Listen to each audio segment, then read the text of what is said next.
name is Jason JROCK Houston, and you're listening to Chaotic Riffs Magazine. Our special guest tonight is legendary bassist Rik Fox, who's the original bass player, of course, from W.A.S.P and Steeler, and we're going to also get into what he's up to these days. And we're also interviewing you tonight, Rik, for our Remembering Ronnie Montrose interview series, because, of course, one of your latest projects is a Montrose Tribute band, which we'll get into, as I said earlier. So I'd like to start off the interview, if you could share with us, in regards to Ronnie Montrose, how you first became a fan of his. Well, I've been listening to Montrose since they came out, and I also have got a speakerphone, so okay. If you can't hear me well, just let me know. I can hear you just fine. That's fine. Yeah. Okay. So yeah, I've been listening to Montrose since they came out in the early '70s. Of course, when Rock the Nation came out and like that, and Bad Motor Scooter and stuff like that, which is what we used as the title for the name of the band. Cool. Yeah. For the project. So that was it. I saw them once, but it was like the third album in. It was like Warner Brothers Presents. That was the name of the third album. Yes. I'm sorry. They were on a bill with Black Oak, Arkansas, and Foghat at the Beacon Theater in New York. Wow. Oh, what a lineup that was. Now, of course, I started interviewing people for this Remembering Ronnie Montrose thing as far back as 2012, and we're getting ready to wrap it up. So far, we've interviewed about 10 people, but I started researching Ronnie because, like a lot of people, of course, was aware of that fantastic 1973 debut album, and then after his death, I kind of I started listening to some of the later stuff and realized, there's more to this Montrose guy than just the first album, with Sammy Hagar. Yeah, he's kind of like, he was his own Gary Moore. Yeah. Ronnie was a groundbreaker, and they were produced by Ted Templeman, so that was like the original Van Halen before there was Van Halen. Yeah. I mean, you make that.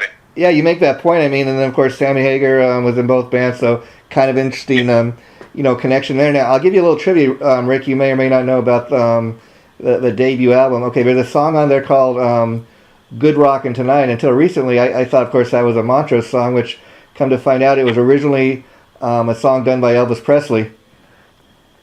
Yeah, I think it's an Eddie Cochran song. Okay. Well, actually, because I think somebody else wrote it, but I'd seen, when I'd done some research, Good Rockin' Tonight was originally a song performed by Elvis and had more of a rockabilly feel. Now, I think the one you're talking about, going back to the album Warner Brothers Presents Montrose, that third album with Bob James as a frontman, there's a song on there called 20 Flight Rock, and that is the Eddie Cochran cover, and that's what I dug about Ronnie when he chose to cover other people's tunes. It wasn't such an obvious choice. Yeah. I'm looking for it. I have the album here laying around here somewhere. I'm trying to find it, but yeah, that's true. Sometimes you pick an old standard. That's what they were called. They were called standards. Yeah, and it's interesting because I went and checked out. I listened on YouTube. I was able to find the original Eddie Cochran version of 20 Flight Rock, and it's much more like, again, a rockabilly tune. So it's interesting. Like, for years, I thought that was a Ronnie Montrose song until I actually read the songwriting credit. Oh, okay, he didn't write this, but wow, that's another example where Ronnie really, he covered somebody else's tune, but he really made it his own. Yeah, it was a hip thing to do. It's always a hip thing to do to reach back to like maybe the generation before you and pick something that was today we call it rockabilly, but back then that was just rock and roll. Yeah, I mean, almost had a Chuck Berry sound to it, but to the original tune, but and it's kind of interesting because I didn't realize until recently that of course another thing that predated the Montrose band was Edgar Winter, and one of his all-time classic rock songs I just love is Free Ride, and Frankenstein. I didn't realize that was Ronnie playing on those tunes, Yeah, well, that was that. They had a whole family of people that they would get together from time to time and do something. The Winter Brothers. Winter Brothers were like octopus tentacles. They were involved with everybody, so there was always tons of great super artists that Yeah, yeah. You know. And I was interested, Rick. Talk about your decision to kind of form a tribute band, based around Montrose. I think it's a great idea for the simple fact that I can't really think of too many other bands out there paying tribute to Ronnie Montrose. I mean, they have this annual Remembering Ronnie Montrose concert ever since he's passed on. That a lot of the guys that he played with over the years are just people that were influenced by him. They get together once a year and they put on a great tribute show, and I think that's great. But I think it's also great to have like a tribute band like what you guys are doing, Bad Motor Scooter, to actually play these tunes, because tribute bands. For example, there's thousands of Led Zeppelin and Kiss tributes, but really, unless you got something that really makes you stand out, which in this case I think people will come to the show because there's not a half a dozen Ronnie Montrose tributes out there at this point. Well, actually, that's true. But Montrose has its own niche, like a lot of bands. But yeah. Nowadays they're not as popular as they were back then. Yeah. But the fact that the comment that I made here is that you had Sammy Hagar was the voice of Van Halen. Sammy Hagar was the voice of Montrose. And that being said, we have several Sammy Hagar songs in the set, some of his popular songs. Oh, so cool. when we advertise it, we say, come get your Montrose and Sammy Hagar fix. So we're kind of splitting it a little bit. We have to fill the set list, because some of the places you play at, you've got to do an hour set. Yeah. And the first Montrose album was only like 35 minutes. Yeah. So, and we do 2 or 3 songs off of Paper Money. Oh, cool. We do. I Got the Fire, Space Age Sacrifice, and Bad Paper Money. But that's still not enough for an hour. Yeah. So I remember this being played on the radio when it came out, and everybody loved this song. It wasn't Montrose, but it was Ronnie Montrose playing guitar on it. It was his later project called Gamma. Oh, yeah. And interestingly enough, what I know about Gamma is that's not really a Ronnie Montrose band. What I mean, he was a guitar player, of course, for that band, but that after years of doing his own Montrose thing, he took some time away from Montrose, and he actually joined somebody else's band. Still, that he played on. Oh yeah. Songs that everybody loved called Voyager. Yeah. Oh, I remember being played on the radio a lot. Yeah. So it's a really nice pacing song that breaks up the middle of the set and kind of brings it down a little bit. And even though it builds an intensity on the solo, which is pretty blistering, but it's still it's a standard blues format. Uh-huh. And then we end the set with the 3 Sammy Hagar songs. We do Heavy Metal, and when we do I Can't Drive 55, and then One Way to Rock. Oh, that is so cool. And again, that's giving people a little something extra than what maybe they think they're getting. And see, that's the cool thing about doing a tribute band. I think a lot of people, they'll kind of trash on the tribute band, saying, "Oh, these are just failed musicians. They're playing other people's music." But kind of what you just were talking about there, Rick. That's kind of something I love, where you could play maybe kind of an obscure Montrose track that, like the Gamma track you were talking about, that most people maybe never even heard of, and they're like, "Oh wow, that's Ronnie Montrose played on that. Wow, I'm gonna go check out this band Gamma." And I wasn't aware he was part of that. And oh hey, I dig this Gamma thing. I'm gonna go buy all their out. So I think that's another cool thing about being in a tribute band. You can turn people onto music that they might not have even been aware of. Exactly, and again, to look back about doing a standard or something. Uh-huh. I think it was the second song on side 1 of Paper Money. Montrose covered "Connection," which was a Rolling Stones song. Oh, yeah, I forgot about that, but you make another good point there. And again, I've heard the original Rolling Stones version, and it sounds nothing like. I mean, Ronnie really, that's another example of Ronnie Montrose really making. He's covering somebody else's tune, but really, he really made it sound entirely different. If you listen to the 2 versions, they sound nothing alike, and yet, he really made, put his stamp on that song. Yeah, I think the Stones version is more of almost a country twangy. Yeah, like almost a swampy type of thing. But yeah, and the Montrose, we can't do it because we don't have keyboards. Yeah, yeah. We don't have the meltrons and the choral orchestral keyboards that are in it. I mean, it would be pointless to do it without it because that's what made it the Montrose song. So we can't do that. But like I said, we do Paper Money, and that wasn't really like a strong song. And we do Space State Sacrifice. That's not really a strong song, but they're good pacer songs in the set. Kind of so we can get our energy back, because when you stand next to songs like Space Station Number 5, and I Got the Funk, you need something where you can breathe for a few minutes. Yeah, and you have a cool thing. I don't know if you had a chance to check it out, Rick, or not. But recently they put out a deluxe version of those first two Montrose albums, and they got like extra bonus tracks on it, and like like a live performance from a radio station, and it's kind of just like a nice little package, and it's kind of reminds you of how great these two albums were. Like, now, of course, like a lot of people I've heard that debut album countless times, like those songs, Space Station Number 5, Rock Candy. Who hasn't heard those songs 1,000 times on the radio? But Paper Money, I put that on and I listened to it from the top to finish, and I'm like, I've heard the song Paper Money, but I haven't heard a lot of these other tunes on the radio. This is like a forgotten album, and I think it's great when they put out these deluxe versions of CDs to kind of remind people, hey, don't forget about these great albums, and you get a little extra something for buying the updated version. I think that's kind of cool. Have you had a chance to check that out?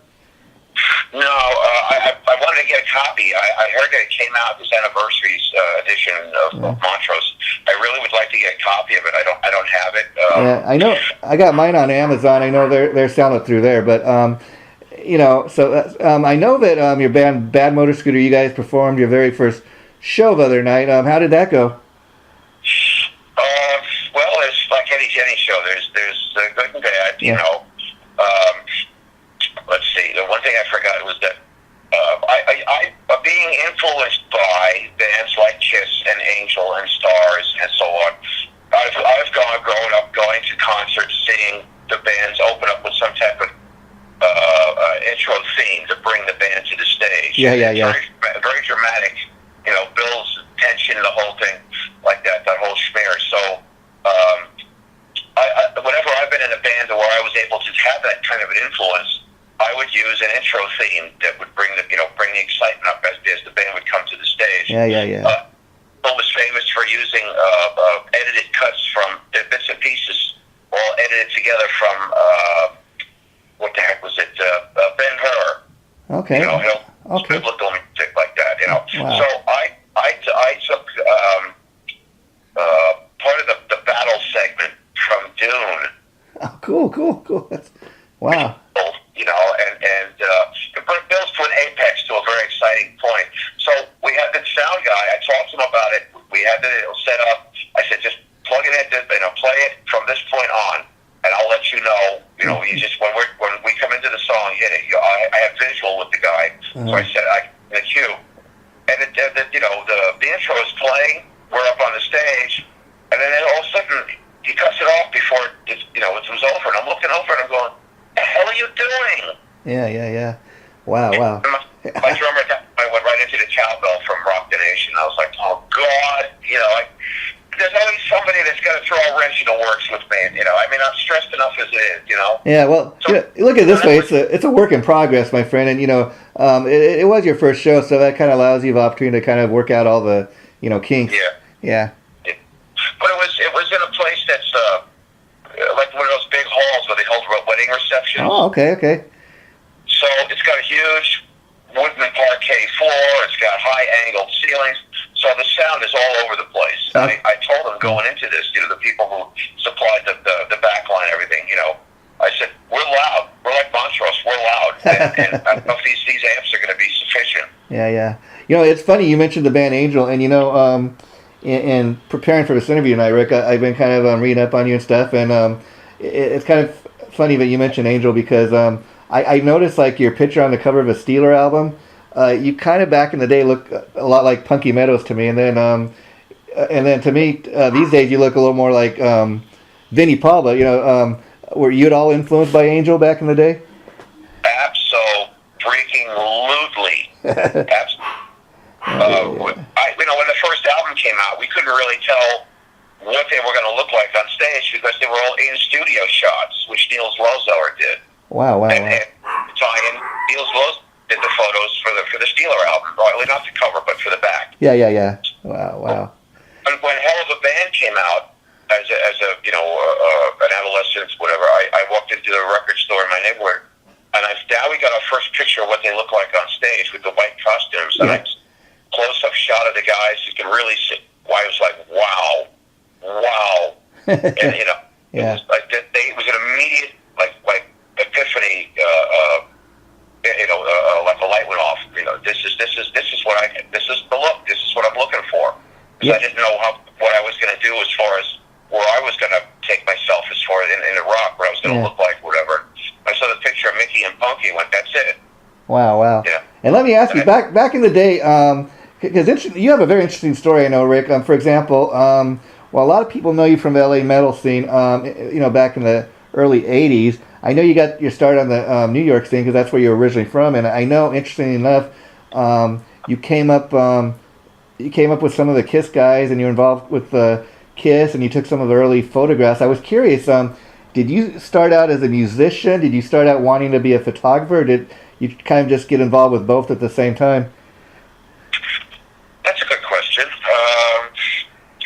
Let's see. I got my first bass when I was around 13. Okay. When my parents had split, and I used to go visit my mother out on Long Island from Brooklyn. I used to go out to Long Island and visit her. So they said that her second husband, John Knox, he was the guy she was married to, and he was involved in the music scene. He owned him and his partner owned 2 rock clubs on Long Island. They managed a couple of rock bands, Unspoken Word and Liquid Smoke. Wow, wow. So he was hip to it, and he took me to Sam Ash, a music store out on Hempstead, Long Island, and he had me, he goes, what kind of bass would you? And I, at that point, was influenced heavily by Steppenwolf. As being 13 years old, I saw Steppenwolf on TV. I saw Nick St. Nicholas, and I went, he was playing a Rickenbacker, and he had a buckskin fringe jacket and leather pants. I went, that's what I want to do. This is, of course, years before Angel. Yeah. So he says, pick out a bass. Let's get you something. So I'm pointing at a Rickenbacker up on the shelf, and the guy goes, he says, how much is that? The guy told me, he goes, well, let's get something a little less than that. And Rickenbackers in 1968 were not as expensive as they are now. Uh-huh. So I just went in the basement or whatever. He found a Kent brand bass, K-E-N-T, Kent. And that was my first bass. And my dad got me a little Radio Shack amp. And that's what I had no musical education at all. Nothing formal, no lessons, nothing. Wow. I was just I had no idea what I was doing on the fretboard. I would try to match the notes. I didn't know how to tune up, anything like that, just to play along with the records. Wow, so you're actually able to learn the tunes like from ear, just and kind of pick it up as you were going, huh? Yeah, but as I said, I didn't know how to tune the thing. I didn't know how to tune it to what key. I didn't know keys. I didn't know scales. Wow. Nothing. And my parents couldn't afford, to send me to get music lessons or anything like that. So I was pretty much flying by the seat of my pants. Wow. And then in '72, I met Peter Criss. It was one of Peter Criss's sisters. His family moved in around the corner from me in Brooklyn. And I started to date one of Peter's sisters. And then eventually I met Peter. He wasn't in Kiss yet at the time. He was in a band called Chelsea. They just did a first album. And then, there was some issues with an incident in the band. One of the guys died or something. So, Peter was distraught. He was all upset, because he loved his bass player, and the guy had an accident or whatever. Wow. So, Peter would come over his mom's house, and Lydia, of course, Lydia Criss, we were married, and they would come over, and they'd put on these funny little shows. They didn't really have a backyard to their house. They had a little rooftop that was over a bunch of parking garages. Wow. They'd empty right out of their kitchen window onto this rooftop. That's where we'd go sit on hot summer afternoons. Wow. And Peter and Lydia would come over to these little Cunty and Bunty shows, and Peter gave me my first rock and roll haircut. And he was kind of like a big brother, And so anyway, he got the gig with Gene and Paul. He put the ad in Rolling Stone and Village Voice. Drummer willing to do anything to make it. Yeah. And they saw it. Fate stepped in and hooked those 3 guys up.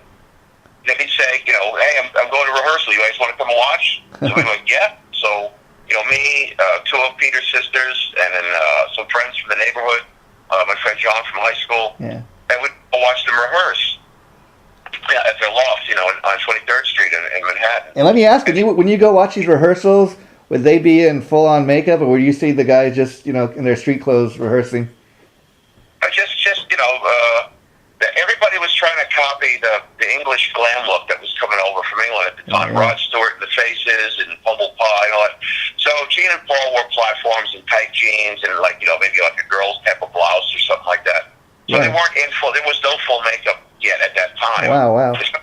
After rehearsals, and it was like these guys were like thunder but catchy poppy songs, and like that, and so we'd watch them rehearse, and there was no Ace Frehley yet. This is just three-piece. Wow. And then after they went through the audition process, which we were not there for, we took the subway into Manhattan one time, and we went up to the loft to watch them rehearse.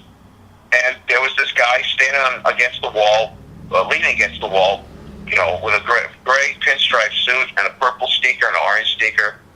And he looked a little like Shirley MacLaine with a shag haircut. Wow. That was Ace Frehley. He was already in the band at that point, and Gene and Paul are doing like these kind of self-choreographed moves, and they were trying to nudge Ace to move, and he wanted to lean against the wall and play.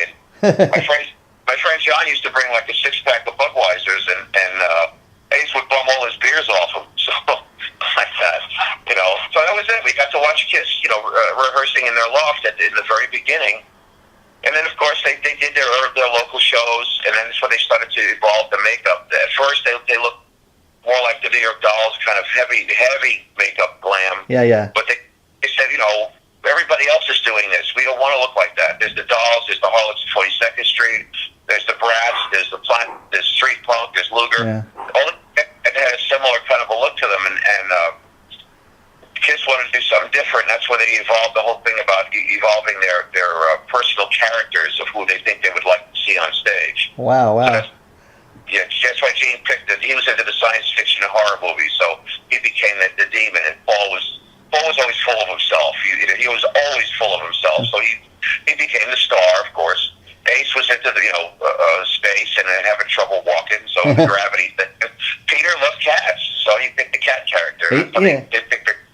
And interestingly enough, Gene Simmons has been known all these years for the tongue thing and that, and I've heard over years him talk about how that kind of evolved was early on when they were developing the makeup and that, and one of the early photo shoots, he was trying to get the photographer's attention, and Paul was kind of getting pissed off, and he's all like, "Hey, what are you doing in there, man?" And he's like, he got mad because the photographer starts, shooting like Gene mainly, and he's like, "Oh man, I was just trying to get his attention," and so he'd shoot me, and I guess that's how things like that developed over the years, which is just amazing, like what they went on to become, Well, if you look at the early pictures and their photo sessions, Gene would open his mouth like a monster, and he roll his head back and roll his eyes up in his head, so you see the whites in the eyes. Yeah. And then he started sticking the tongue out.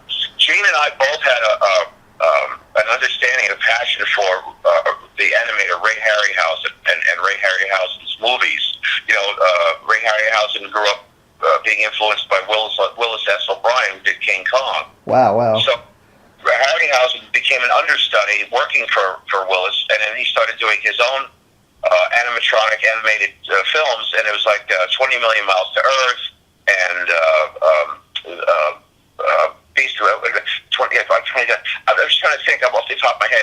Jason and the Argonauts, Sinbad, Golden Voyage of Sinbad, Jason, and so Gene was into how Harryhausen animated all these monsters. Oh, okay. So they asked Gene, why do you do this whole stomping thing? It's like you're walking like a crab or something on stage.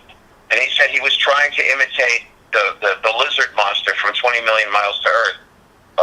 It's called an emir, and he was trying to imitate how that monster moved, because he was trying to evolve himself as a monster and doing what he thought a monster would do. So that's where the tongue thing came from, I guess. Yeah. His tongue was long. He used that also as part of his whole shtick. Yeah, it's kind of interesting. I was watching some the other night about Chuck Berry, and he had this duck walk thing he did, and they were saying that's something that he originated when when he was a little kid, and it was something that his family members would laugh at, and when he went on to be, become a famous singer and a guitar player, that's something that he put into his stage act, and it's something that he's remembered for, to this day. It's just, it amazes me somehow, how these things originate sometimes. Well, the Chuck Berry duck walk, as far as I can put two and two together, there is a style. We pretty much all of us, well, not the modern, the millennials don't know this, but from my age group know that rock and roll came originally out of the African American, the black artists. Little Richard was one of these, like the first, and like that. So Chuck Berry, they're playing the picking style. Yeah. Was called chicken picking. A lot of these African American black artists grew up, in the rural South, where there's ranches and farms, and on ranches and farms are chickens. Yeah. And if you grew up on a farm, you became educated in the sex education very early age. Yeah, I bet. Wow. The roosters interacted with the hens in the barnyard, and the roosters, they have this walk where they, like a duck, and they bob their head forward and backward when they walk, because nature didn't give them arms and hands, so that was their counterbalance as they walk. Wow. And then of course chickens do that. Yeah. Wow. And the blues artists would see this, and they would just imitate the sound on the guitars, and it became something known as chicken picking. Wow. So that was kind of the roots evolution of that, where that came from. You see. Wow. And everybody was trying to pick something to the stage, bring something to the stage, have that would be attention getting. The Little Rick and Jerry Lee Lewis with the piano, they'd get up, they'd put their foot on the piano, and they would play this huge piano like it was an instrument that was a part of them, an extension of their body. And of course Chuck Berry with guitar, with what he was doing, and like that. So everybody kind of had their own signature move or something that they would bring to the stage. And Kiss wanted a band that they never saw on stage, but they always wanted to see. And they brought all these different elements of all of their influences to the stage. Yeah. I mean, I'm a huge Kiss fan. I've heard for years they say Alice Cooper, of course, preceded them, but they said, Alice was just one guy in makeup, and they wanted to have a full band of guys, made up, and that's kind of what they drew their inspiration from. Now, getting back to, like I said, I know you also you shot some of those early Kiss photos. How did was that something you just kind of did on your own? Did they ask you, hey Rick, since you're hanging around here, you want to take some photos for us, or how did that start? I was just a kid in high school at the time, 72. 73, I was a sophomore and a junior in high school at the time. So my dad had got me a camera. I had joined the photo club in high school. Wow. And the photo club, I had free access to all the film I could get my hands on, and the developing lab. Yeah.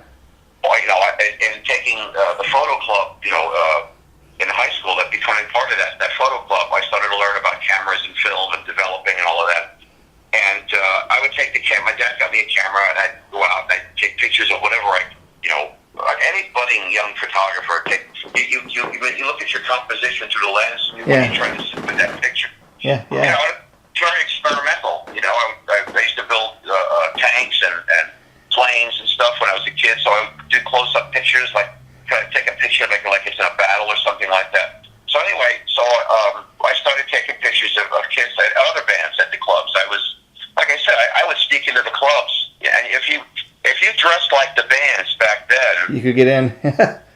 Get in, because even though I was young looking, they asked for ID, and I said, I could see the camera. I'm here to shoot the band. Oh, all right, come on in, like that. And back then there was no such word as poser. Like there was what I found out when I came to California. That's like this condescending term. If you try to look like you're on stage but you're not a player, they call you a poser. You just stand around and pose. And we didn't have that in New York. In New York, you were encouraged to look like the bands. It was like a camaraderie, a solidarity. If you dressed up when you went to see a band, it was like, okay, they're on our same level. We welcome them. That kind of familial vibe. So I started trying to dress like bands early on when I was Wow, so wow. So I would take pictures of the bands like that, and then I got to when Kiss played the Coventry. I had to use a borrowed camera at that point. I was using a box camera, and I didn't know fully how to use it. And I had shutter speed versus flash. It was off on some of the pictures, or the shutter would be open just a split second too long, and you'd get this blurry kind of a blobby smear of motion. Yeah. And I got some pictures of Gene in motion, and his face is like smeared from the origin point to where he will walk to, and it was like the character in Carnival of Souls. There was this one character that was antagonizing this woman in the film, and he had a white face and black around his eyes and black around his lips, and he kind of looked like Gene. He was making faces like Gene. He was supposed to represent, I guess, somebody who passed up from the other side, from the dead, like a zombie. Wow. And now another thing, Rick, I've been reading on your site that some of these early Kiss photos you did that you lost or you were ripped off somehow. Could you talk a little bit about that, or what's going on with that? Yeah, I went to the special Kiss press promotional event. It was held at the old Fillmore East in New York that Neil Borgard put on for them. That was his introduction as having signed Kiss, his first signing to Casablanca. So I had, after watching him rehearse and see them, at other shows, I could pretty much watch through the lens, and I know when Gene was going to purse his lips and just spit the fire and like that. So I knew what their moves were. So it was easier for me just to take shots. I had my good camera back at the time, so I took a whole shitload of pictures of Kiss at the Fillmore East. And then, when I came to California, there was a couple of times where I was kind of short on money, and there was a Kiss fan that I knew, a huge Kiss fan, and he bought some of the photos off of me from my Kiss scrapbook. Wow. But lo and behold, not knowing that this guy had his own self-entrepreneurial pirating idea. Wow. I think he was the source that led to making multiple copies off of my pictures. And then, next thing you know, my pictures are being pirated around the world, and nobody knew who the pictures belonged to or who took them. And today we look back at thousands and thousands of people who have copied and pirated my Kiss pictures and put their names on them. Wow. Because nobody knew that they were mine. Yeah. So I had recently met with a guy named Roger Bernard, who's like one of the ultimate Kiss fans, and he put together something called the Black Books of Kiss. And these things are about the size of an anvil briefcase and as thick. Wow. And he was on the internet and on YouTube, and he takes you through like a guide to the pictures and all the things he's collected from early Kiss in his collection. And I saw the pictures that he was pointing to of Coventry and Phil. He says, we didn't know who these pictures belonged to. And I contacted him, and I said, those pictures are mine. Where did you get them from? Wow. I don't remember. He goes, I bought them from various people at conventions. I said, those are copies of copies of copies of copies of copies. Those are my pictures. I still have the negatives. And he says he didn't put two and two together until he got Ken Sharp's book, Nothing to Lose, the Making of Kiss. Oh, yeah. And there's my Coventry pictures and my Fillmore East pictures, and that's how he goes, oh, you're the guy that took these. I said, yes, and I need to get the word out to the whole world, all the Kiss fans everywhere who paid money for those pictures and don't know where they came from. Those are my pictures. Now, I would think even all these years later, if you still got negatives, I mean, that's pretty hardcore proof that, you're the guy that, took these photos. So have you given any thought to, like, seeing a lawyer, seeing what you could do about all these years later, doing what you can to copyright it in your name? Or is that even possible? I posted something in Facebook recently because there's a guy I know who's a rock fan. He posted some picture of Kiss from 1973. One of the shots of them in the stairwell that they took early before they went had the regular full-on makeup. And I said, I was there. I wasn't there when they took that picture, but I was there at the time. I know that stairwell. I know those pictures. Yeah. Like that. And I said, how'd you find them? Oh, and one of the pictures, it was one of my pictures of Ace Frehley at the Coventry. Wow. And he had the black T-shirt with the word Ace spelled out in lit studs on his shirt. Yeah. I said, well, get that. He says, I just typed in Kiss 1973 in Google as it came up. So I went to Google, I typed in the same thing, Kiss 1973, and there's just hundreds of pictures. Wow. And, stuff of mine, stuff of other people from 1973, but also, come to find out, there are people who've made bootleg CDs of various early Kiss shows. But their photo packaging on the covers and the back covers of their CDs are my pictures from Fillmore East and from Coventry. Wow. I don't know how to get in touch with these people. I don't know how to find them. Yeah. To say, hey, those are my pictures. You owe me. Wow. So, most of that on Facebook, people are saying, well, good luck. Yeah. Gene has the power with his attorneys to go after people like that and get something out of it. I don't. Yeah. Well, I do deserve my photo credit. Oh yeah, no doubt. Very sad. I mean, people have been getting ripped off like that for years, and like you said, very sad that you don't have a financial backing, maybe go after people for that. Or it's very difficult when you're not a multi-millionaire. Yeah. But it's one more thing I think that makes the Rik Fox story that much more interesting. Another thing popped in my mind, Rick, as we're talking is talking about you being a musician, a photographer, and all this. Kevin Dubrow from the late lead singer from Quite Right. I heard he got his start as a photographer, shooting other bands, and he had no formal training as a singer or anything. He just thought, I bet I could form a band, because he was shooting other bands at the time, I guess. And he thought, I bet I could form a band and be a front man, this and that. And oddly enough, he was able, to do it. So, it's very interesting that people, get their start one way and then end up doing something else. Now, you being originally from New York, I was curious. Blackie Lawless, who you would play with in W.A.S.P, did you know him from a New York metal scene, or did you meet him when you moved out here to L.A.? Yeah, I didn't know anything about Blackie Lawless back then. He was I guess he was in a band called Black Rabbit from Staten Island, and I had seen him in Rock Scene magazine because I was in Rock Scene magazine with the Martian Rock Band. That's how I started on the New York rock scene. So I didn't know who he was. I'd never heard of him. I've never seen his band. But they didn't do any shows while I was doing the clubs. I never saw their name on any of the bills like CBGBs or Max's. So I don't know where they played at a street festival, where they would close all the party like that. They used to do that all the time in New York and Brooklyn, Manhattan, or Queens. People would close off the block from one end to the other and have a block party. And a whole bunch of bands from Bacchus rehearsal studios had played there. And I saw the pictures in Rock Scene magazine. And you couldn't even tell it was Blackie because they were like, the sun was setting behind them. So there was no flash, and you really couldn't see their faces that well. They were in shadow. Okay. But, I started, in the New York underground rock scene. I made my debut at Max's Kansas City. Wow. And then, Aerosmith played there. Alice Cooper played there. And then all the New York scene bands would play there. The Ramones, Motor City Bad Boys would come in from Detroit and from Michigan and play there. Wayne County, Tough Darts, Robert Gordon. Anybody who was anybody on the New York scene would play at Max's Kansas. It was kind of prestigious, and you were part of that thing, and I would play CBGBs. Wow. This was with the Martian Rock Band. And I evolved my character in the Martian Rock Band directly from being influenced by Kiss.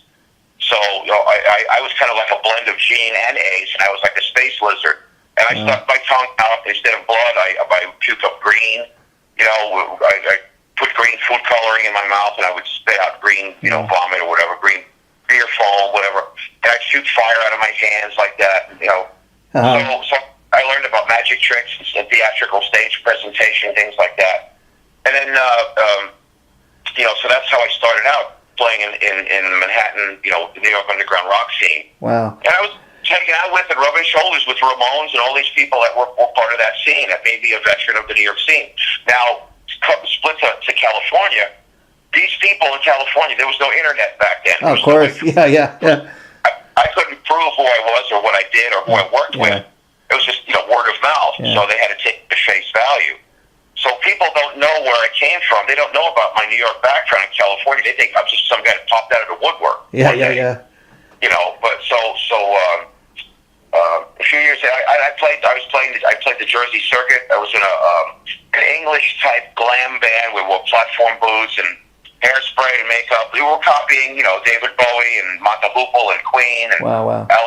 We would do all of that stuff, and it was a band called Virgin. And this predates the California version. This was 1976. Wow. But I was going to say is when I was a photographer, here I am in high school taking pictures of these bands that are having an influence on me. And I graduated high school in 74, so by 1975, I'm now starting to play the same stages as these guys I saw just a few years before me. Yeah, and let me ask you, how long was it that you were kind of hanging out with the Kiss guys was it a matter of just you got to a point in life where you wanted to try to branch out as a musician yourself, and so you kind of you stopped hanging out with them? I mean, have you seen the guys since those days? Have you remained friends with any of them? Yeah, the last time I saw Gene and Paul was at the book signing for Nothing to Lose. Oh, okay. Ken invited me, Ken Sharp. Love Ken for getting me in the book, and he was one of the main people that said, "I'm sick and tired of seeing you not get your due credit." Yeah. He wanted to interview me for the book and asked me for permission to use my picture, so he kind of got me on the map with that in the Kiss universe. Decades earlier, there's a guy named Kurt Gooch. He used a bunch of my stuff without my permission and like that, so I found out early on about people pirating your stuff and using it without your permission. Yeah. So anyway, that was the last time I saw Gene and Paul. It was just a real brief high, and that was it. Wow. And I was curious, back in the days when you were hanging out with the guys, especially Peter, you said he was the first one that you knew from band. Did you and him ever get together and just jam, like you playing the bass and him playing the drums together, or anything like that? No. I was. They were like 25, 26, something like that. Peter was the oldest guy in Kiss at the time. I think he was 27. Oh, okay. And I was just still a kid in high school, Yeah. Like I said, I didn't graduate until 74. Okay. And Kiss were on their way by 74. Yeah. And I had tried to get them to play at my high school, which they were all for. Yeah. I had a hard time trying to convince the school authorities, the teachers and the principal and all of that, about getting this band in, because it was, it sounded dangerous to them. They didn't know who this band was. The devil and all that, yeah. Wow. That people took that as effeminately, so they thought there was a bias with gay. They were saying, "What is this, a gay band? Why are they called Kiss?" Yeah. Things like that. So it fell short. I didn't get to.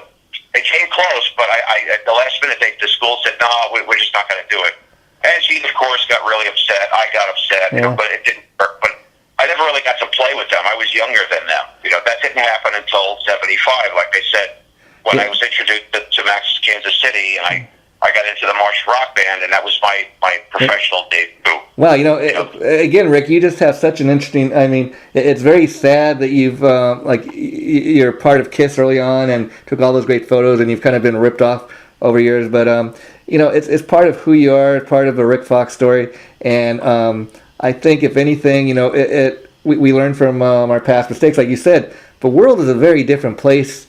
Back in those days, especially in the 70s and that early 80s, when a lot of these rock bands were just getting started, we had no idea about copywriting stuff and all that. And a lot of people, you foolishly trust people who you think are your friends or whatever. And it's only years later that we learn, there's a thing called copyright, and this is why you're supposed to copyright your stuff and all that. But it's a learning tool, so... So that's one thing about it, but let me ask you. So, what was the point that you decided to move from New York to LA? Do you remember what year that was? Yeah, I have to preamble that for a second. The thing was, I was working in a clothing store in New York, in Manhattan, in an area called the West Village, and it was like 2 or 3 doors down from Electric Lady Studios. So in walked these kids who were from California. They were vacationing, or so we came to New York to see Twisted Sister, and we got to. They saw you look like a rocker. I'm like, yeah, okay, obviously, I got the hair and the look and everything. I was always dressed rock and roll, and they said, well, you kind of resemble this guy we know in California, and what do you do? I said, I'm a bass player. And they said, oh, he's looking for a bass player, and I said, well, I'm here in New York. That doesn't do me any good in California. Yeah. And I was playing some of the upstate New York and Jersey clubs with Aggressor after I got out of the E. Walker band. Wow. And, and I had a day job as well. So they asked me for my phone number, and I had a little picture of me from one of the bands I played in. and I wrote the phone number on the back of the picture, which that picture is now sitting behind me on my desk. Wow. And they were Kiss fans, and I told them what I was telling you about Kiss, and they said, "What?" They were huge Kiss fans. So talking to somebody who knew the band personally was almost as good as talking to the band members themselves. So they asked me for the number, and I gave it to them, and that was it. I never thought in a million years that anything would happen from that. I was just like a rap shoot. Here's my number, and that's it. Yeah. And about a month or so later, I started getting phone calls from Blackie. Now, this is like late fall, maybe late summer, late fall of 1981. Wow. And he's calling me up, and he's trying to convince me to come out to California. And he says, "I heard good things about you, and I saw your picture. I got your picture here. You look good on stage and like that." And I said, "Well, I'm a cover band. We don't do press kits. We don't have things like that to present to record labels." Well, that's all I have. I have some Xerox copies of ads I've made up for handbills and whatnot where we're playing that you put out on the car windshields and things like that. But I said, "Send me a tape. Let me hear what you guys sound like." So he sent me a tape, and it was, the early Sister Circus songs. It was like Sex Drive, Harley Hart, I Don't Know What I Am, Mr. Cool, those songs. And I thought, wow, I never heard anything like it. It kind of reminded me a little bit of Kiss. Yeah. But other than that, it had that kind of guttural energy, the primal energy. Excuse me. Yeah. So I sent him some of my promo, whatever I had. And he said, "Okay, why don't you come out to California?" He goes, "We'll fly you out." I said, all right. This is, I haven't been far from. The only time I've been out of New York was when I went to Hawaii with my parents when I was a kid. But other than that, I've never been, across the country or anything like that on my own. So I got a case for my bass, a new case, and I brought, I think, 1 or 2 amp heads packed in foam, and at least a small bag of clothes, because I didn't know how long I was going to be there for. Wow. So I flew out there. Blackie goes, "How tall are you, by the way?" I said, "Oh, well, I got about 6 foot, and I wear heels, boots with heels." He goes, "All right, good, because everybody in the band's really tall." I'm like, "Okay, that's odd. I never got that question before." "Hey, do you wear makeup?" "Well, on stage, yeah." He goes, "All right, that's good. So he paid for the ticket. He flew me out. I landed in LAX on February 4th at about, 10:45. Yeah, I got it all written down here somewhere. My plane tickets. Wow. I got plane tickets somewhere. That's cool. But yeah, I landed at the airport, and they picked me up. And of course, here's Blackie's head, like a head and a half taller than everybody in the crowd. He's wearing heels. He's like 6'4" or whatever. And there's Randy, there's Tony, and and they had Mike Solon with them. Mike Solon was a friend of theirs. He would drive Blackie around because Blackie's car wasn't working at the time. Okay. And Randy had a van, so they put my guitar and my stuff in the van, and they took that to Randy's studio in Buena Park, his rehearsal studio. And Mike drove me and Blackie back to Blackie's house. Now, Mike Solon is Eddie Solon's brother. Eddie Solon was Ace Frehley's tech and a sound man for early Kiss. Okay. The first Kiss connection to what became W.A.S.P. But Mike also played the bartender in the W.A.S.P. video, Blind in Texas. Wow. Like that. Yeah. So they took me to Blackie's house, and Blackie and I sat up for like all night and talked. I had to catch up with the jet lag. He cited a lot of quotes from various books, and he was reading books about Hitler and Hermann Goering and Joseph Goebbels and. Yeah, I've never met the guy myself, but I've heard over years people talk about him, say he's very intelligent. Yeah, he's well-read, he's intelligent, but I was like, what's with all the Nazi books? What are you like a white supremacist or something? Yeah. He goes, but there's a lot to learn from these people. And I'm looking at him with one eye going, oh, okay. I don't know what your tie-in is here with Germany, Nazi Germany. But and he says, well, Joseph Goebbels said in Nazi propaganda, and how to use Nazi propaganda in rock and roll is if you tell a lie, you make it the most outrageous lie that people would they have to believe it because it's too impossible not to believe. That's about how to hype yourself, selling yourself in rock and roll. You make a big hype, and the bigger the lie, the more people will tend to believe it. You see, and that's basically what W.A.S.P's premise was built on. As you look back, it's built on a lie because my membership has been censored and conspiracy like covered over. Yeah, let me ask you about that because okay, like even I'm a huge W.A.S.P fan, and I'm a fan of pretty much all he did. And I'll be honest, like we're saying, Blackie's a great singer, songwriter, frontman. But like if you go back all the way to the first W.A.S.P album, okay, it was much more of a band image, let's say, and then, even by the time the second album, and from until now, it's almost like kind of a Twisted Sister, how Dee Snider became the face and voice. Blackie became kind of, people think of W.A.S.P, they think of Blackie Lawless, or Blackie Lawless is W.A.S.P, so to speak. Did you see that early on? Was that kind of his intention? Did he always want to be the focal point, or did you see that later on? Well, he was the lead singer, so he was the focal point like that. Randy sang. At that point, Randy sang lead on School Days, but then Blackie wound up singing lead after that. Oh, okay. On the whole, but they would take turns back and forth on singing on the songs. Mm-hmm. But you remember, you bring up the W.A.S.P album. Do you remember what their first image was when they first came out? What they looked like? Oh yeah, they did a whole meat thing. I remember. If you look at that first the first W.A.S.P album, it's like the whole band is on the front from the cover. But then if you look at the second album, it's just Blackie by himself on the front cover, and it's kind of like okay, and it speaks volumes because it, like I said, from the first album where it's like we're a band and or we're a gang kind of it looks like four guys. Where from the second album on, Blackie kind of became people think of W.A.S.P as Blackie Lawless, or you know what I mean? He became the face and the voice. Yeah, we've already established that. But my question to you is, do you remember specifically what they were dressed like, what their image was? Well, like you said, it looked like they were made up. They were in the leathers and the the chains and stuff. And to me, it looked like kind of not quite Kiss, because it had more of a glammy kind of tough image to me. Should you say Apocalypse? There you go. Okay, yeah, I see what you're saying. Yeah. Do you know where that came from? No, where? I'm about to tell you. And this was validated to me years later by Steve Riley when he was the drummer in the band. When I was still with the band, and I was still living at Blackie's house, right before I came, right around the time I came up with this name, which was when I stepped on the bunk outside his house, and I said, hey, I just stepped on a W.A.S.P outside. What do you think about that for a name? Because he wanted to change the name anyway. And that's how W.A.S.P was born, the name anyway, was when I introduced it to him. But while I was around the corner from his house at one of the public laundromats, I was doing my laundry, I picked up a local paper called the LA Reader, and it was the first press promotional shot of, if you remember, of Mel Gibson from the film Road Warrior. Oh, okay, wow. He's walking along the road, he's got the dingo dog next to him, and he's got the leather jacket with the missing sleeve, the wrenches hanging from him, and he's got the sawed-off shotgun and the holster on his hip. Wow.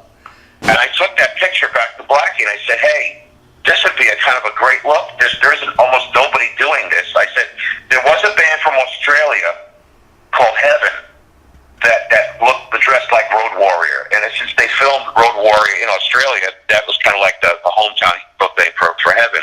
I knew those guys when I saw them in New York. I became friends with them. Wow. But since then, nobody had that look. And I said, how about dressing like Road Warrior? Wow. And Blackie shot it down immediately. He goes, we got to get the record label's attention with the music. Then we'll hit him with an image. He goes, right now I don't have anything playing on the table for an image. Because we don't want to scare the labels away. Wow. Because punk was coming in. Punk was in, and New Wave was starting to come in. So the labels were like scattering to find who the next kind of Joe Jackson was going to be, or something like that. We got to be. We're treading on thin ice because this is just pre-MTV. That. So he turned down the idea of dressing like Road Warrior. Wow. Well, lo and behold, what do you think they looked like in their first show after I was out of the band? Yeah. Salt plates, fish hooks, chains, tools hanging from their belt. They totally copped the whole Road Warrior look. So let me ask you, Rick. You never actually did a live show with the band. You were kind of in there early on as they were just getting their stuff together, right? Because I seen like you had some demos that you posted. I just rehearsed with them. That was it. I was with them for 4 months. Okay. I know there's a couple of idiots running No, they weren't there all the time, every day. You know, they weren't inside the band. They only know what they were told. Yeah. And they would come. These kids would come and the kid that gave Blackie my phone number. Him and his friends would come and watch us rehearse. So they knew I was in the band. Well, I will say this, Rick. I'm kind of glad because I do kind of know you have all these naysayers out there. I'm glad that you were finally able or finally decided to.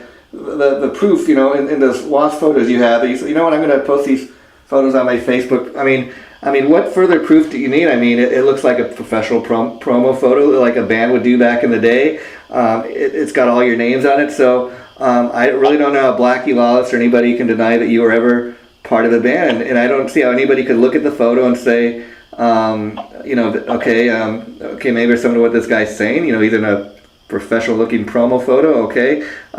So I don't know how people can even doubt that after, you know, you're posting these photos and you're in them. Yeah. Well, what happened is after we were rehearsing, Blackie said, well, we got to put a tape together. We have to have something down on tape. Yeah. So, you know, now you do the math. I got here February 4th. By April 12th, I had already come up with the name W.A.S.P. Mm-hmm. That's what we decided to do a demo, which we recorded live, like a live 2-3 track at Randy's studio. Mm-hmm. It's a rehearsal studio. It's a live mics in the room kind of thing, and it's us recording. So that's April 12th.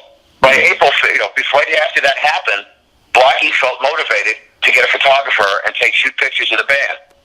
So he called up a guy named Don Atkins, and Don and I are friends ever since then. But Don shot the early Motley Crue photos. He shot George Lynch. He shot these bands who played the Starwood. Wow. So he knew him from the scene. So Blackie called up Don and said, listen, we want to do a photo session. We got the bass player, we got the band, we're ready to go. Wow. So Don and we went to Don's mom's house. I think it was in Torrance. And we put up the tarp and we took a whole bunch of pictures and like that. And you know, here I am looking like you said, like Punky Meadows from Angel. Yeah. And Tony and Blackie and Randy kind of looked like, I don't know, three criminals, and Blackie's trying to look scary, like out of a horror film. And so it was kind of like you look at it and go, okay, what's wrong with this picture? Hammer, saw, nails, built. You know, what doesn't fit? Yeah. Like that. So, but that's just my personal take on it. Now let me ask you, because again, do you think that I know you're told another reason you were let go, but do you think Blackie, like, firing you had anything to do with him wanting to go back to playing the bass? Because funny enough, after he got rid of you, he became the bass player. No, absolutely not. Absolutely not. Okay. After we did the photo session, somewhere near the middle to the end of May, he came up to me one day and he said, "We got to talk." Yeah. And he was not like talking to me for a day or so, and I was like, "Well, something's bothering him. Something's on his mind." I could tell that. Yeah. But I didn't know it had anything to do with me. So he sits down and he goes, "Listen, I talked to Tony, I talked to Randy, and it's just not working out. So you're out of the band." Wow. Now, that in and of itself was a shock, because now I'm stuck in California. Yeah. And it's like, well, he goes, you obviously can't stay here. He goes, but I'll advise you, if you want to make it in this business, stay in California somehow. But you can't stay here. But the kicker is, he says, do you want to surrender all your copies of the photos? Wow. I'm like, why? They're my pictures. He goes, no, they belong to me. They belong to the band. They're band pictures. If you're not in the band, you're not allowed to have the pictures. And I'm thinking to myself, screw you. I didn't sign any paperwork that said I have to turn this stuff in. What is this cloak and dagger crap? You know, and he says, that's just it. That's my laws. That's my rules. And I say, you're not supposed to own the pictures. So I gave him whatever pictures I had. He went out for the day. You know, I grabbed the negatives and I went up to Sunset Boulevard. Wow. And I had some more stuff printed. And when I came back, he had come home and found out that the negatives were gone. And he went ballistic, and he's yelling and screaming at me like I'm some kid. Wow. And, Kyle, you don't talk to me like that. He goes, well, you're not supposed to have pictures. I told you that. Now give me back the pictures. Very so good. I gave him some of the pictures. I hid a couple of them. Yeah, good. And Very smart. we wouldn't be thinking about the pictures to this day. See that shows you, again, I'm a Blackie fan myself, but that shows you even back then that he kind of had the hindsight that, okay, if this guy, I don't want this guy to have any photos ever lay claim that he was part of his band for whatever reason, and I don't really get that. But very smart on your part to also, well, I'm not going to give everything up. Maybe you learned from your other experience with the photos, but very very smart move on your part, Rik. And the funny thing is, you've been making somewhat of a comeback recently. I know you're going to be appearing on Jim Crean's new album. He's a very cool singer. Plays with Carmine and Vinny Appice, and he has his own project going on. But he's a very cool guy, and I understand. Talk a little bit about how you hooked up with him, because I think that's one great guy to be hooked up with. Thanks for asking. Yeah. Within the last several months has been very, very strangely, weirdly interesting. Yeah. Because I got hooked up with a drummer who used to play in a band called Kid Nasty from the East Coast, and his name's Luke John, and I through another guy, I met him, and my name got suggested for a bass player for their project. Wow. Luke being from New Jersey, New York, the town, like that old school New York East Coast mentality. And he and I hit it off immediately. We got along right. He said, knowing that you were from New York was 10 points in your favor before I even met you. Wow. We were going to have that kind of East Coast connection mentality, and me being around everybody, the Italian people from Brooklyn and Queens and Manhattan. So, it was already there. So when we finally got together to play, we hit it off really well right away. So I played with them. They have a band called SOE, Scent of Evil. Wow. So for like a couple of months. And then, again, this kind of strange thing happened and I didn't see it coming, and he says, I got to talk with you, and we're going to sit down. And he said, listen, it's just, singer feels a little weird. The singer was a bass player. He goes, you're a bass player. It's kind of two different kind of styles. And he says, so you're really not going to be part of the project anymore. He goes, but you're a good catch. You're a good find. He goes, this has nothing to do with how you play. Yeah. He goes, you're a good bass player. He goes, you and I locked on immediately from day one. So to me, you're valuable. We're going to do a project on the side. I said, okay, fine, whatever. I'll believe it when I see it, like that. But we were still fresh. My point is, as soon as I left this SOE project, all these other things, these opportunities, these windows, these blessings, these doors started opening. I couldn't explain what was happening, because all of a sudden, all of these good things were starting to come in, and I was trying to see if is there some way I can connect the dots and align this up. Good for you, Rik. Let me just tell you something. I got a new gig in Connecticut. Yeah. Criss has her own promotional setup agency, and she started my press and my promotions, but she was working for my old singer from Virgin, Ian, which Virgin became Sin. So she's doing my press. She came out of nowhere, and then I hooked up with Angela Gambino from Pro Player Art, and she made me some screen artwork for my amps. Wow. And it's like we're working together, an endorsement, and then I get contact. I had been at the NAMM show, and I couldn't find. I needed looking for an endorsement. I dropped GHS Strings, so I was with for 30 some odd years, and I'm looking for endorsements, and it's just not like it was in the 80s. Nobody's just giving away endorsements. Yeah. It's not like I need bassists. I have bassists. I need a family I want to be with. I'd like to be a part of a family. Play a product that I can say I'm part of this family, and there's a co-promotional aspect to it, like that. You're a family, like BC Rich and Jack's and Guitars. And a friend of mine turned me on to a company called TTM Guitars. Wow. They said, look up Lance Benedict, TTM Guitars. He'll probably be interested in talking to you. Okay. I got in touch with Lance, and I said, it's Rik Fox. I played with W.A.S.P, played with Steeler, played, with Sin and Thunderball. I've done live performances with Ronnie James Dio, with Sam Kennison. I've played Mark St. John from Kiss. We've done 4 performances together. He says, I know who you are.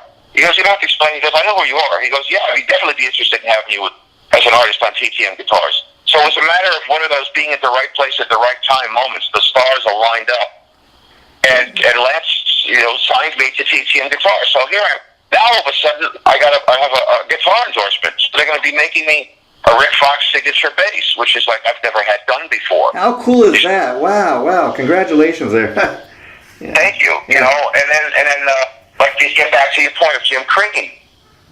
Jim Crean sends me a message. He says, I'm Jim Crean, and I work with the Appice brothers, and And then I have, all these famous players on my albums. He goes, I'd like you to play on my album.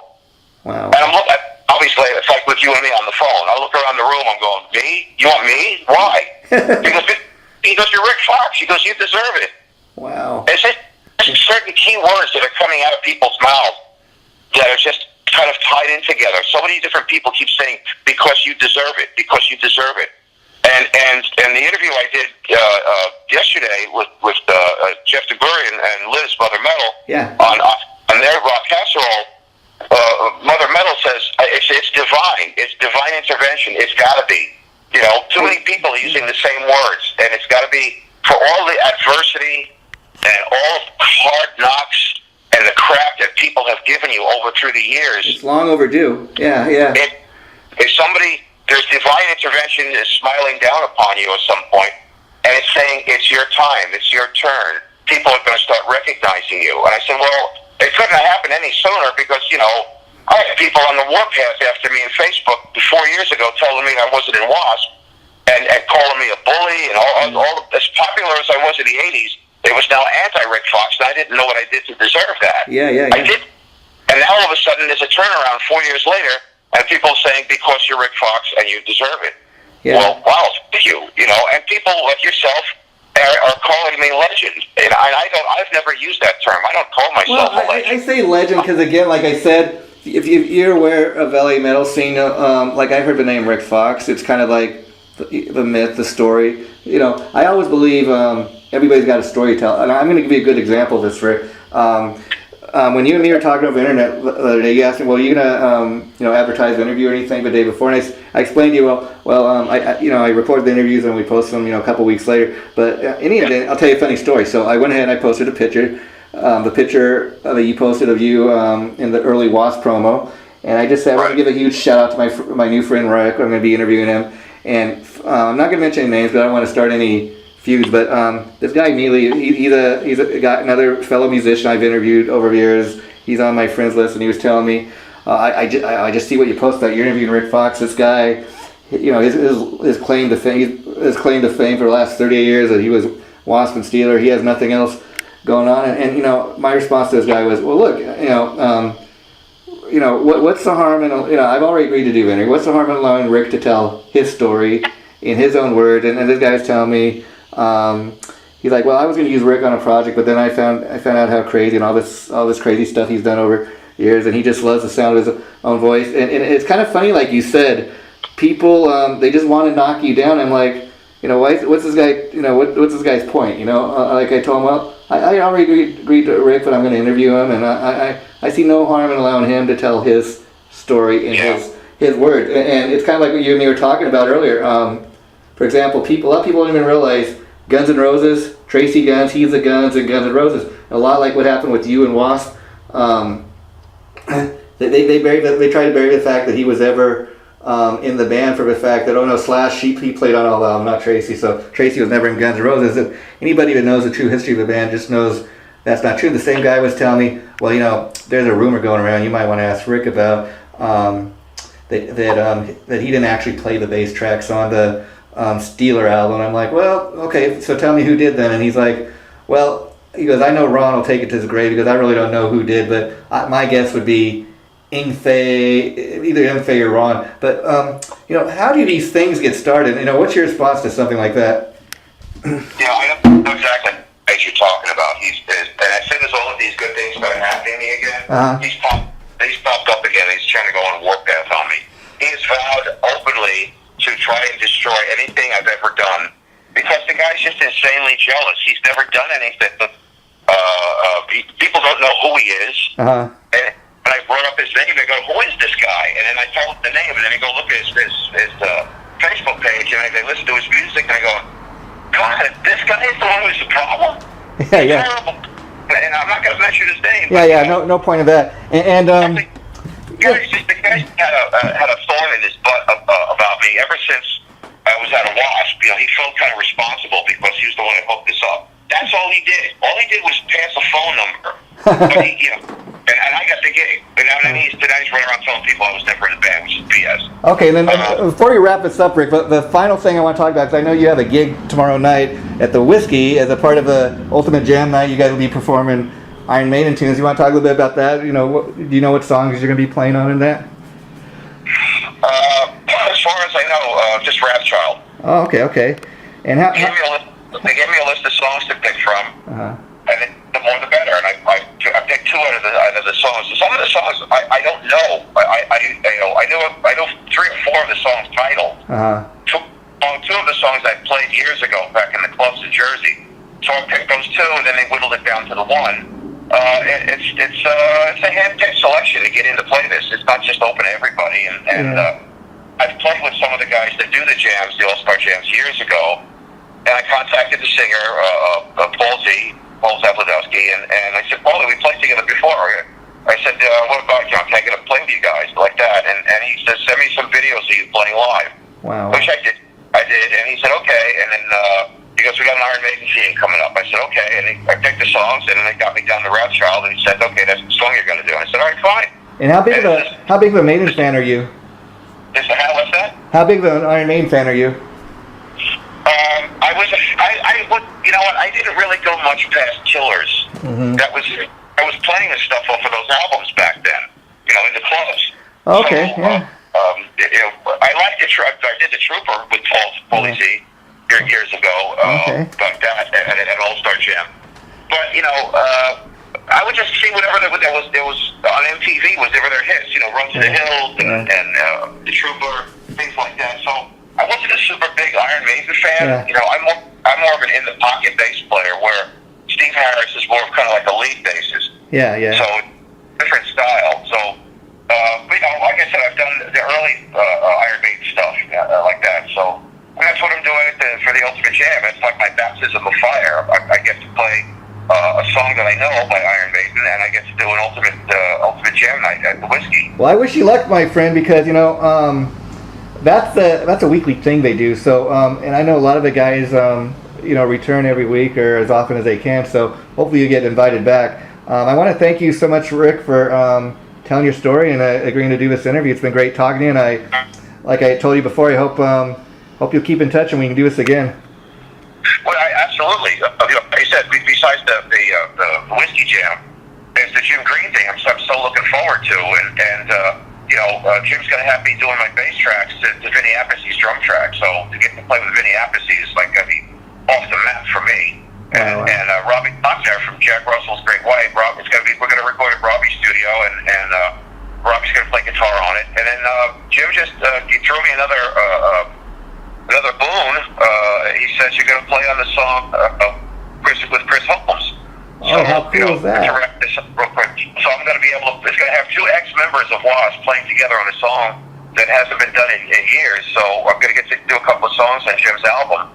So, you know, I get to play with Vinny Appice, Criss Holmes, Robbie Lochner. I'm going to be included amongst all of these A-list, A-talent stars.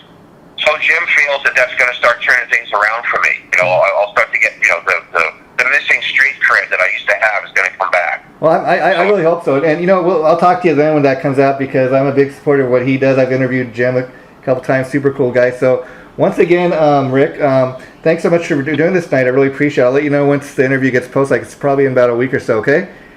Thank you for having me, Jason. You know, as I said to Jeff yesterday, Mother Metal, and I say this to all of you guys out there who've taken it upon yourselves to keep our names alive, keep us alive in the public. You know, everything you do that you bring to the table to promote rock and roll and the bands and the artists. I stand up and salute you all. You know, I thank you very much for taking the time out of your schedules and pick who you pick, and I'm honored and privileged that you picked me and let me tell my story. Well, that's so nice to hear because you know, as you can tell, I'm somewhat of a fan myself, and to me, it's not really about trashing any band or anything. It's about spreading the love. You know, like I said, I've been a fan of the bands you've been in, so I thought, why not hear what this guy has to say? And yeah. I'm glad I allowed you to tell your story because it's a great story to tell. And for posterity, I did go to Ron Keel about the bass issue on the Steeler album, and I said, Ron, was my bass tracks recorded over? Actually, Ron was at a convention and he went on camera. I linked to it somewhere on the internet. He looks right in the camera and he says, "Rik Fox, you are the bass player on the Steeler album. I don't care what anyone says. Yeah, I mean, your bass tracks are on that album, so I don't care what heard when people have told you. But so Ron validated it, and I contacted Mike Ronnie. He goes, unless somebody snuck in the studio in the middle of the night when no one was there, it's your bass on the album. So again, I don't have any doubt that it is. I just, like I said, I heard this guy try and tell me this, and I was like, well, I'm going to let Rick, answer these naysayers, because, who better to answer? Yeah. That's the best thing that you can say when you hear somebody say crap like that is, what?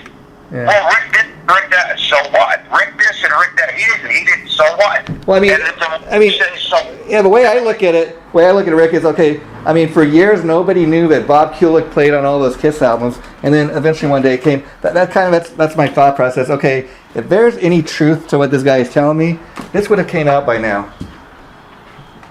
And nobody discounted Bob Kulick's work. No one said no, he didn't. Yeah. Well, so it's a thing, Thanks again, Rick. You take care, okay?